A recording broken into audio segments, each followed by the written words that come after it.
the name of this church, not our brothers or sisters, but only the name of Jesus. Hallelujah.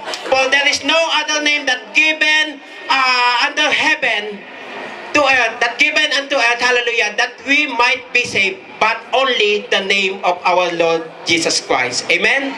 So, salvation is only comes from our Lord. Meron pa po ba na taga-ibang church? Hallelujah. O Jerusalem? Amen. Nasaan po yung mga kapatiran po natin na taga Jerusalem? By the way, sila po ay mga kasama po natin dito sa iglesia, but they all belong to Jerusalem chapter. Palakpakan po natin. Nasaan po ang mga taga Jerusalem chapter? Woo! Tayo! Hallelujah! Purihin ang Panginoon sa buhay ng ating mga kapatid sa Jerusalem. Hallelujah! Patuloy na lumalaganap, hallelujah, ang gawain ng ating Panginoon. May mga kapatid po tayo nanggaling sa Askelon chapter. Woo! Tayo! Meron po, please stand up. Praise the Lord. From Askelon chapter, hallelujah. Purihin ang Panginoon. God bless you, sister. God bless you all. Hallelujah. May mga taga-Emmanuel pala. Praise the Lord. Hallelujah. Mangyari pong tumayo sila. Hi, shalom, sister. Hallelujah. You are very welcome. Hallelujah. Sa gabing ito. Purihin ang Panginoon. God bless you in the name of our Lord. Hallelujah. Praise God. Hallelujah. Hope na makasama rin kayo bukas sa Dead Sea. Amen? Hallelujah. Masayang-masaya po tayo. Amen? Maraming pinapakita at maraming gagawin ng Panginoon. Hallelujah. Amen?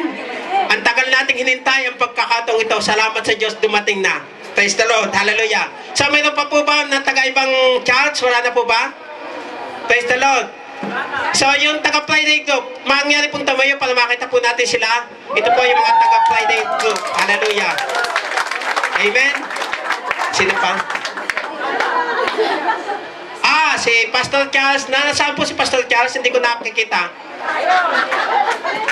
Pastor Charles, you are covered by the post. Can I see you? Yeah, you are very welcome here in this place. God bless you, Pastor Charles.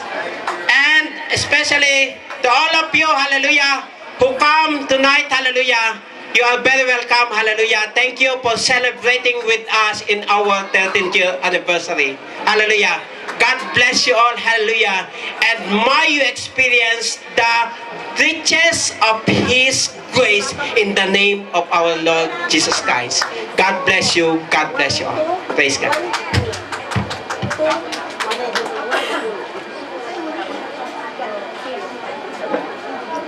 Happy 13th year anniversary to everyone. I want to read to you tonight the message of greetings to Israel Philippine New Life Christian Ministries International from Bishop Joby and Marilu Galarraga, the directors for Philippines and Asia Harvest Time International, directors of Zoe Bible College Philippines, and chairman of International Bible Society Philippines, and advisor of New Life. We rejoice with you all as you celebrate God's extraordinary faithfulness and goodness. Indeed, God has brought you this far, and there's no turning back. You have been eyewitnesses to God's miracle favors in your midst as you have steadfastly obeyed the Lord's great commission to go and make disciples of all nations. He is continuing His good work to enlarge and prosper you in so many ways so that you can be a beautiful testimony to His power and grace. He has blessed you with anointed men and women of God led by Senior Pastor Keisha Garcia Aling, Pastor Nanay Fe, Pastor Lino, with the able support of your other leaders and the decision-making body taking you into a new level where you can possess all God has ordained for each one of you. I ask that you give them your faithful support and prayers. Honor them with your loyal love, for they are God-appointed leaders who, like Caleb of old, are wholeheartedly devoted to Him and have great love for the Lord's flock. You are in the flow of God's exciting move in these end times. A move that is uniting His church all over the world to harvest the greatest ingathering of souls before our Lord Jesus Christ returns in glory. I pray that His Spirit will also unite you in His purpose and vision, work and move together in love as one local body of Christ followers. In this way, you can take hold of His anointing for multiplication and reap your share of God's abundant blessings in every way.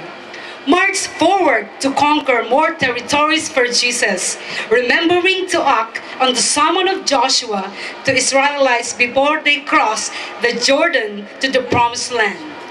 Joshua 3 verse 5 says, "Consecrate yourselves, for tomorrow the Lord will do amazing things among you." For the students of Zoe Bible College Israel, I pray that our God who called you will sustain you till graduation with His word's provision and grace. Be steadfast and not moved by any circumstance, but run with the vision He has given you. May the Holy Spirit continue to mold you into His likeness in character and power. May you become a lovely model of a healthy, loving, evangelizing, discipling world, mission-hearted, and compassionate church. With love and prayer, Bishop Jovi and Marilu Galaraga.